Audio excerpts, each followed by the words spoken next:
حضرت جابر بن عبداللہ رضی اللہ عنہما سے روایت ہے کہ رسول اللہ صلی اللہ علیہ وسلم مدینہ کی کسی بالائی جانب سے داخل ہوتے ہوئے بازار سے گزرے۔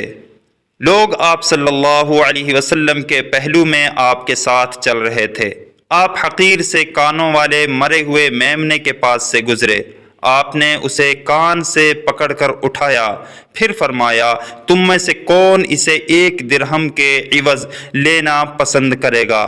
تو صحابہ نے عرض کیا، ہمیں یہ کسی چیز کے عوض بھی لینا پسند نہیں ہے، ہم اسے لے کر کیا کریں گے؟ آپ صلی اللہ علیہ وسلم نے فرمایا، پھر کیا تم پسند کرتے ہو کہ یہ تمہیں مل جائے؟ صحابہ نے عرض کیا، اللہ کی قسم، اگر یہ زندہ ہوتا تب بھی اس میں عیب تھا، کیونکہ ایک تو یہ حقیر سے کانوں والا ہے، پھر جب مرا ہوا ہے تو کسی کام کا نہیں۔ اس پر آپ صلی اللہ علیہ وسلم نے فرمایا، اللہ کی قسم، جتنا تمہارے نزدیک یہ حقیر ہے، اللہ کے نزدیک دنیا اس سے بھی زیادہ حقیر ہے۔ مسلم شریف۔ شیر خدا کی 5 باتیں علم و حکمت کا نچوڑ، حضور صلی اللہ علیہ وسلم سے لیا ہوا فیض۔ وہ 5 باتیں حضور صلی اللہ علیہ وسلم کی امت کو بانٹتے ہیں، اپنے سے محبت کرنے والوں کو عطا کرتے ہیں۔ حضرت مولا علی شیر خدا فرمانے لگے، 5 باتیں یہ ہیں، تم اونٹوں پر بیٹھ کر نکلو گے، تم تھک جاؤ گے، لیکن یہ باتیں تمہیں کہیں نہیں ملیں گی۔ حضرت علی باتیں بیان کرتے ہوئے فرمانے لگے، پہلی بات یاد رکھنا، بندے کو امید صرف اپنے رب سے رکھنی چاہیے۔ جیت جاؤ گے دوستو دنیا میں اگر یہ بات آ گئی، بچ جاؤ گے، دل ٹھنڈا رہے گا، بے قراریاں، بے چینیاں، پریشانیاں جان چھوڑ جائیں گی۔ امید صرف اپنے رب سے رکھو۔ حضرت مولا علی شیر خدا رضی اللہ عنہ فرماتے ہیں، دوسری بات یہ ہے کہ اپنے گناہوں سے ڈرا کرو۔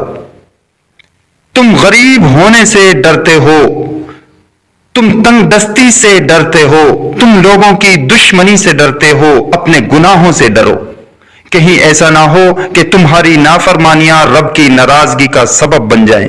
اپنے گناہوں سے ڈرو۔ اور تیسرا، مولا علی شیر خدا رضی اللہ عنہ فرماتے ہیں، اگر تم جاہل نہ ہو تو تم علم کے بارے میں سوال کرنے سے کبھی نہ شرمانا، پوچھ لینا فائدہ ہی ہوگا۔ کسی سے بات کر لینا، کسی سے سیکھ لینا نفع ہی ہوگا۔ کسی کو مان لینا اپنا استاد، زندگی بھر سمجھدار رہو گے، فیض یاب رہو گے۔ چوتھی بات حضرت علی نے فرمائی، یہ علماء کے لیے ہے، فرمایا اگر عالم کو کسی مسئلے کا علم نہ ہو تو غلط بات نہ بتائے، بلکہ کہہ دے واللہ اعلم، اللہ بہتر جانتا ہے۔ یہ بات یاد رکھیں، جس بات کا پتہ نہ ہو، جس کی خبر نہ ہو، جس پر عبور نہ ہو، اس بات کو آگے نہ کیا جائے اور کبھی بھی غلط بات نہ بتائی جائے۔ حضرت علی ہمیں یہ سبق دیتے ہیں۔ اور 5ویں بات حضرت علی شیر خدا ارشاد فرمانے لگے، یاد رکھنا، ایمان میں صبر کی وہی حیثیت ہے جو جسم میں سر کی حیثیت ہے۔ اپنی زندگی صبر کے ساتھ گزارنا، زندگی میں کبھی بے صبری نہ کرنا، حوصلہ نہ چھوڑنا، صبر بزدلی نہیں، صبر تو اچھی تدبیر کو کہتے ہیں، صبر تو رب کریم کے فیصلے کے انتظار کو کہتے ہیں، صبر تو اللہ کی مدد کے نزول کے انتظار کو کہتے ہیں۔ فرمایا جو تمہارے جسم میں سر کا مقام ہے وہی ایمان میں صبر کا مقام ہے۔ یہ مولا علی شیر خدا کی 5 باتیں ہیں۔ جزاک اللہ خیر۔